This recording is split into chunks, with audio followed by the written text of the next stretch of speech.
Assalamualaikum warahmatullahi wabarakatuh. Bismillahirrahmanirrahim. Hamdan wa thana'an laka ya Allah, salatan wa salaman laka ya Habiballah, wa ala alika wa ashabika ya khaira khalqillah.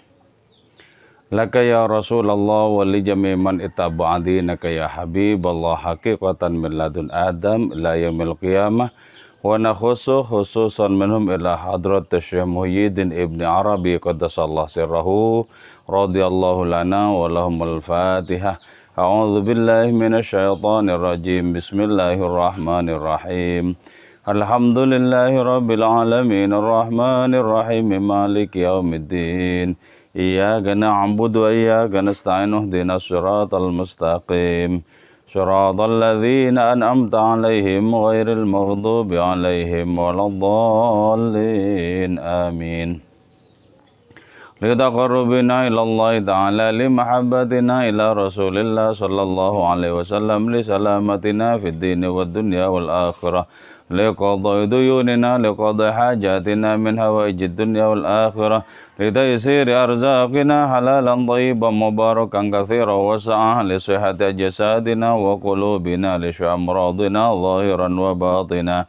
Lidaf'il balaya wal mihan wal fitan wal amrad wal asqam limanafi'ina limasalihina li ahli baitina wa auladina wa dhurriyyatina wa jiwarina wa asdiqaina wa jami'il muslimin wal muslimat wal mu'minin wal mu'minat al-ahya'i minhum wal amwat wa li'izzil islam wal muslimin bi judika ya Allah, bi syafa'ati nabiyyika ya Allah, bi barakati awliyaika ya Allah, wa bi asraril Fatihah. A'udzu billahi minasyaitonir rajim. Bismillahirrahmanirrahim. Alhamdulillahi rabbil alamin arrahmanir rahim maliki yaumiddin. Iyyaka na'budu wa iyyaka nasta'in ihdinas siratal mustaqim. Shiratal ladzina an'amta 'alaihim ghairil maghdubi 'alaihim waladdallin. Amin. Saudara-saudaraku semua, rahmatullah alaikum ajmain. Alhamdulillah kita bisa berjumpa kembali dalam kajian kitab Hikam karya Syekh Muhyiddin Ibn Arabi qaddasallahu sirrahu. Moga-moga kajian kita ini senantiasa menjadi perantara bagi kita untuk mendapatkan berbagai macam kemanfaatan dan keberkahan. Moga-moga sisa umur kita menjadi semakin berkualitas di hadapan Allah dan semakin bermanfaat bagi kehidupan sesama. Amin, amin, amin. Qala al-musannif rahimahullah ta'ala wa nafa'na bi'ulumihi wa amadana bi asrari wa fadha alaina min barakatihi wa bikum amin. Bismillahirrahmanirrahim. La yasluhu man yurabbil khalqah illa man kanat sifatuhu min sifatil haq. Ini berkaitan dengan posisi guru rohani, guru spiritual, murabbi arwah, para pembimbing, para salik di jalan keilahian. Nah, idealnya seperti apa seorang guru itu bisa membimbing santri-santrinya? Nah, tentu saja ini sangat penting bagi kita untuk menjadikan apa yang diungkapkan oleh Ibn Arabi ini sebagai standar ketika kita mencari guru rohani yang kita pasrahkan kepada beliau itu perjalanan atau suluk diri kita ini. Itu menjadi sangat penting. Nah, menurut ukuran Syekh Muhyiddin Ibn Arabi yang jumlah guru rohaninya itu sampai ratusan bahkan ribuan, sehingga beliau menjadi sangat cemerlang secara intelektual maupun secara spiritual. Nah, bagi beliau sama sekali tidaklah pantas orang memposisikan dirinya sebagai guru rohani atau diposisikan sebagai guru rohani kecuali kalau orang itu sudah memiliki sifat-sifat Allah Ta'ala di dalam dirinya. Jadi ketika orang itu sudah menjadi sosok yang menampung adanya sifat-sifat Allah Ta'ala dalam dirinya, maka baru orang itu disebut sebagai pantas untuk menjadi pembimbing rohani bagi orang lain. Artinya adalah bahwa pembimbing rohani itu harus dengan pasti mengalami sifat-sifat keilahian di dalam dirinya sendiri. Tidak boleh tidak, mesti begitu. Nah, kalau tidak seperti itu, maka apa yang disebut sebagai bimbingan itu konotasinya cuma kepada keterangan dan kata-kata. Nah, kalau bimbingan itu ditumpukan kepada keterangan dan kata-kata, maka di situ tidak ada apa yang disebut sebagai transformasi rohani. Itu tidak ada. Jadi rasa rohani orang yang hanya mengandalkan keterangan dan kata-kata itu rasanya adalah hambar. Hambar. Jadi karena itu kita berarti apa? Ketika kita mau menjadi guru rohani bagi keluarga, bagi orang lain, tidak boleh tidak kita harus menjadi tauladan kerohanian itu terlebih dahulu. Tidak boleh tidak. Jadi siapapun yang mau dijadikan sebagai guru rohani, orang itu harus sudah memiliki akhlak Allah, memiliki akhlak Rasulullah di dalam dirinya sendiri. Baru dengan demikian orang itu menjadi perpanjangan tangan Allah, menjadi perpanjangan tangan Rasulullah Muhammad Shallallahu Alaihi Wasallam. Jadi harus ada cahaya kenabian dalam diri orang itu, harus ada ketauladanan di dalam diri orang itu. Nah, bagaimana ya? Bagaimana bisa dijelaskan, bagaimana bisa dirasakan pula bahwa ada sifat Allah Ta'ala di dalam diri orang yang merupakan pembimbing rohani itu. Nah, ketahuilah ya, pertama-tama bahwa sesungguhnya kita ini memang diciptakan memiliki potensi, memiliki kemampuan untuk menampung sifat-sifat Allah Ta'ala, untuk menampung akhlak dari hadiratnya itu. Ketika Nabi kita bersabda, takhallaqu bi akhlaqillah, berakhlaklah kalian dengan akhlak Allah Ta'ala, itu mengindikasikan adanya dua hal. Yang pertama, sangat dimungkinkan di dalam diri manusia itu tumbuh adanya akhlak-akhlak Allah, akhlak-akhlak keilahian. Itu sangat dimungkinkan. Sebab kalau tidak dimungkinkan, bagaimana mungkin muncul adanya hadis ini? Berakhlaklah kalian sebagaimana akhlak Allah. Tidak mungkin muncul hadis ini kalau tidak ada potensi dalam diri manusia untuk mengejawantahkan akhlak Allah Subhanahu wa Ta'ala. Terus yang kedua, hadis ini juga menunjukkan bahwa Kanjeng Rasul itu sudah terbukti terlebih dahulu merealisasikan akhlak Allah Ta'ala di dalam kehidupan beliau. Jadi apa yang disampaikan oleh beliau adalah sesuatu yang sudah dialami. Jadi beliau itu memerintahkan sholat, beliau sudah sholat terlebih dahulu sebelum memerintahkan itu. Beliau memerintahkan umatnya untuk wudhu, beliau sudah wudhu terlebih dahulu. Jadi, beliau menyampaikan kepada umatnya untuk berzikir, beliau sudah lebih dulu berzikir dan lain semacamnya. Jadi berarti apa? Berarti Imamul Anbiya'ul Mursalin, panutan kita itu sudah lebih dahulu mencontohkan dengan merealisasikan akhlaknya Allah Ta'ala di dalam kehidupan beliau. Nah, baru ketika orang itu merupakan salinan dari akhlak Allah, salinan dari akhlak Kanjeng Rasul, orang itu sah menjadi pembimbing rohani. Sah. Kenapa? Karena arah dari langkah-langkah rohani orang seperti itu sudah dialami sendiri. Sudah istilahnya itu bolak-balik menghadap kepada Allah Ta'ala dengan adanya wusul kepada hadiratnya, sampai kepada hadiratnya itu. Jadi kalau begitu ya, sesungguhnya sangat dimungkinkan bagi kita untuk menjadi prototipe kehadiran Allah Ta'ala di dalam kehidupan ini. Sangat dimungkinkan bagi kita untuk menjelma sebagai insan Rabbani. Sangat dimungkinkan. Sangat dimungkinkan. Nah, caranya bagaimana? Bukankah hal itu bukan merupakan sesuatu yang sifatnya gratisan? Caranya seperti apa? Kita itu bisa menampung akhlaknya Allah Subhanahu wa Ta'ala. Nah, pertama-tama ya, kita harus melakukan takhalli. Takhalli itu adalah membebaskan diri, mengosongkan diri dari adanya sifat-sifat tercela, dari adanya akhlak tidak terpuji. Kita harus mengosongkan diri.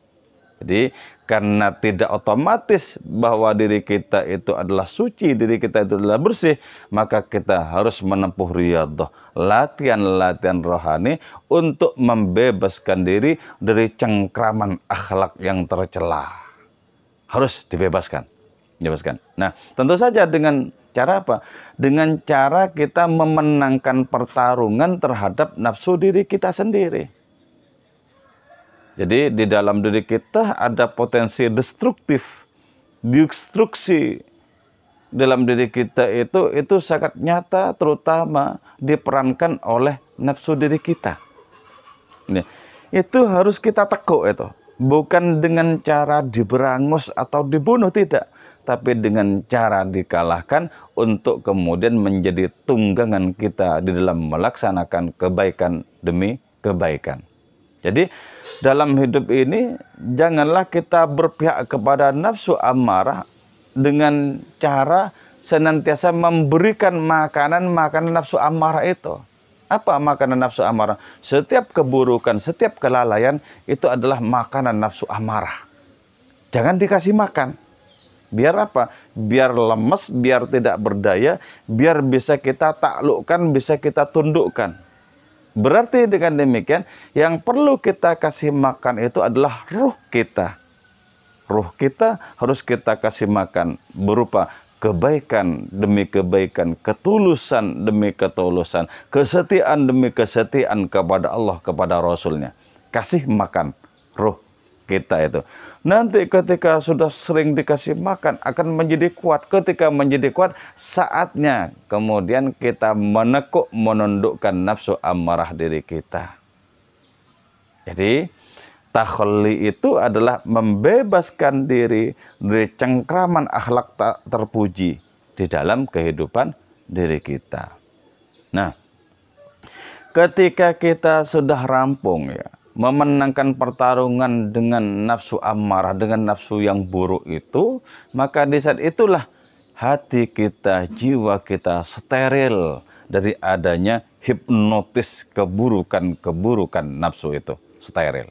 Ketika steril, maka kita mengalami apa yang disebut sebagai tahalli, yaitu menghiasi diri dengan adanya akhlak terpuji, menghiasi diri dengan adanya pengharapan demi pengharapan terhadap kemurahan ilahi, menghiasi diri dengan adanya sifat-sifat yang terpuji, yang merupakan pantulan dari sifat-sifat Allah, pantulan dari akhlaknya Allah Subhanahu wa Ta'ala. Itu namanya berhias diri.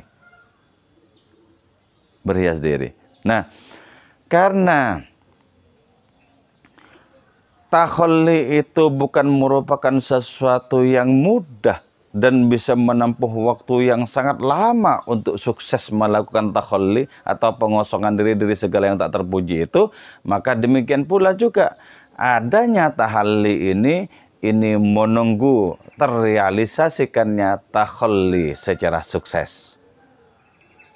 Bayangkan ya, kata Syekh Abu Yazid Al-Bistami itu, selama 20 tahun aku menjaga hatiku agar tidak dijajah oleh nafsu burukku. 20 tahun. Nah, berarti apa? Berarti untuk membersihkan diri dari akhlak tak terpuji, dari pikiran-pikiran kotor dan lain semacamnya itu membutuhkan adanya kesungguhan. Sebab boleh jadi dalam 20 tahun, dalam 30 tahun itu belum tentu juga bersih pikiran kita, belum tentu juga bersih hati kita, jiwa kita, belum tentu. Padahal orang seperti Syekh Abu Yazid Al-Bistami itu sudah sangat serius menggarap diri beliau sendiri. Itu membutuhkan waktu puluhan tahun. Waktu puluhan tahun. Karena itu proyeksi kita yang terpenting secara spiritual dalam kehidupan ini tak lain adalah membebaskan diri dari berbagai macam cengkraman keburukan-keburukan di dalam diri kita. Kita mensterilkan diri dari segala sesuatu yang tak bernilai dan sia-sia di hadapan Allah Subhanahu wa Ta'ala. Kita mesti membersihkan diri. Nah, baru ketika sudah steril, ya, baru tahalli itu, berhias diri itu akan menjadi kenyataan di dalam diri kita. Berhias diri dengan akhlak Allah, berhias diri dengan akhlak Rasulullah Muhammad SAW.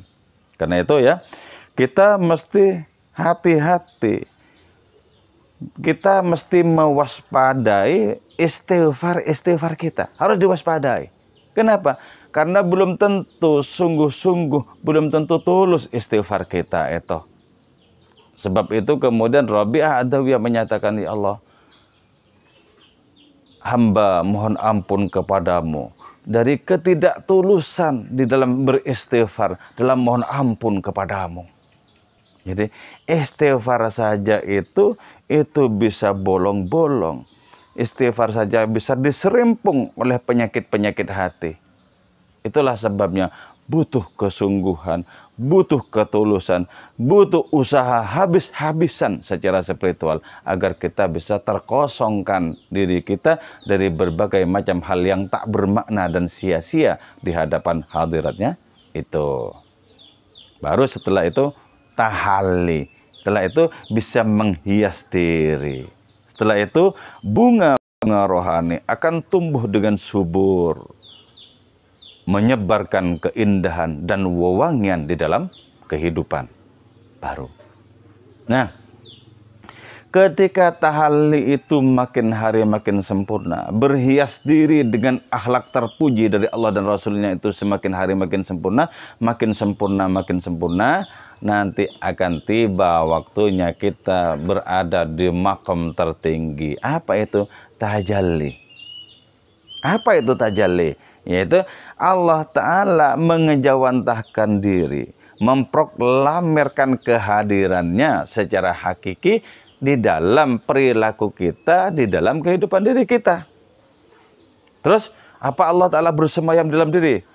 Maha suci Allah Ta'ala dari membutuhkan adanya tempat yang berupa ruang. Sama sekali tidak. Jadi tajalli Allah Ta'ala dalam diri orang-orang beriman, dalam diri orang-orang wali itu maha suci dari adanya menempati jasad-jasad mereka. Sama sekali tidak. Karena Allah Ta'ala tidak membutuhkan tempat. Sama sekali. Jadi tajalli yang dimaksud adalah kehadiran Allah Ta'ala melalui sifat-sifatnya. Kehadiran Allah Ta'ala melalui sejumlah namanya. Contoh misalnya, Allah memiliki nama An-Nasir yang maha penolong. Maka jadilah kemudian orang pilihannya ini gemar menolong orang lain dalam kehidupannya. Allah memiliki nama Al-Hadi, sang pemberi petunjuk. Maka orang ini sangat gemar memberikan petunjuk, tidak terutama dengan khutbah dan kata-kata, tapi melalui lisanul hal, melalui akhlak beliau, melalui perilaku beliau yang indah itu tajalli. Jadi ketika terjadi apa yang disebut sebagai tajalli itu, di saat itu orang terbebaskan dari kediriannya yang sempit, dari kediriannya yang sumpek, terbebaskan. Digantikan oleh cakrawala, ketak terhinggaan sifat ilahi dalam dirinya itu. Wujudnya manusia, tapi akhlaknya akhlak Allah Ta'ala. Wujudnya adalah manusia, tapi sifat-sifatnya adalah pantulan dari sifat-sifat Allah Subhanahu wa Ta'ala. Nah, orang yang seperti itu sangat penting untuk kita ta'zimi dalam kehidupan. Sangat penting. Sebab apa? Orang seperti itu dijadikan oleh Allah Ta'ala sebagai penyalur berkah, sebagai penyalur keberkahan kepada diri kita. Jadilah kemudian ya, karena Kanjeng Rasul Muhammad Shallallahu Alaihi Wasallam itu adalah orang yang paling mirip akhlaknya dengan Allah, yang paling mirip sifat-sifatnya dengan sifat-sifat Allah Ta'ala, maka setia kepada beliau, patuh kepada beliau, sama saja dengan setia kepada Allah, patuh kepada Allah. Jadi kalau kita menghormati orang lain, orang-orang yang dimuliakan oleh Allah Ta'ala, hakikatnya sesungguhnya kita memuliakan Allah Ta'ala itu sendiri. Karena perilakunya adalah pantulan dari akhlak Allah Subhanahu wa Ta'ala. Itu baru menjadi guru rohani. Karena itu untuk menemukan guru rohani, jangan sampai kita terpukau oleh keterangan dan kata-kata tanpa kita menyelidiki akhlaknya seperti apa. Akhlaknya seperti apa. Nah, ada dua kategori ya. Kategori tentang akhlaknya Rasulullah itu.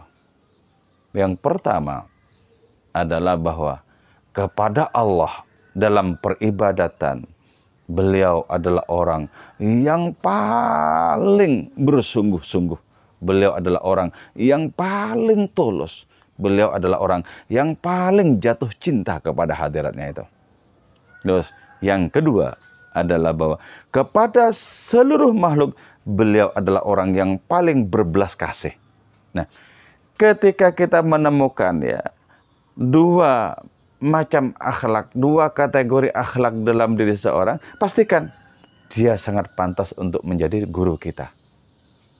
Sangat pantas. Kalau orang hanya menjajakan kata-kata dan kalimat-kalimat kutipan para sufi, sementara perilakunya tidak menunjukkan adanya akhlak Allah dan akhlak Rasulnya, sungguh sangat tidak pantas untuk kita jadikan guru rohani. Sangat tidak pantas.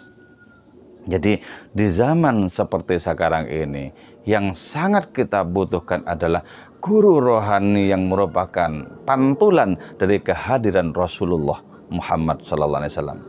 Orang yang penuh kasih sayang kepada sesama. Orang yang cintanya meluap-luap kepada Allah dan kepada umatnya ini. Nah, itu yang harus kita cari dalam kehidupan ini. Dan sungguh ketika kita bersungguh-sungguh sembari memohon kepada Allah Ta'ala untuk mendapatkan guru rohani yang seperti itu, maka dengan sangat mudah Allah Ta'ala itu bisa memperjumpakan kita dengan adanya orang-orang yang sudah steril dari berbagai macam cengkraman perilaku buruk terhadap dirinya sendiri. Jadi selama kehidupan ini masih berjalan, selama kehidupan ini masih tegak, itu berarti masih ada orang-orang pilihan hadiratnya di dalam kehidupan itu. Dan itu yang mesti kita jadikan guru rohani diri kita. Oke ya, tidak banyak yang saya sampaikan. Moga-moga ini bermanfaat untuk sisa-sisa umur kita, untuk kehidupan kita. Moga juga membarokai anak cucu keturunan kita semua. Amin. Ya mujibas sailin wal afwa minkum. Wassalamualaikum warahmatullahi wabarakatuh.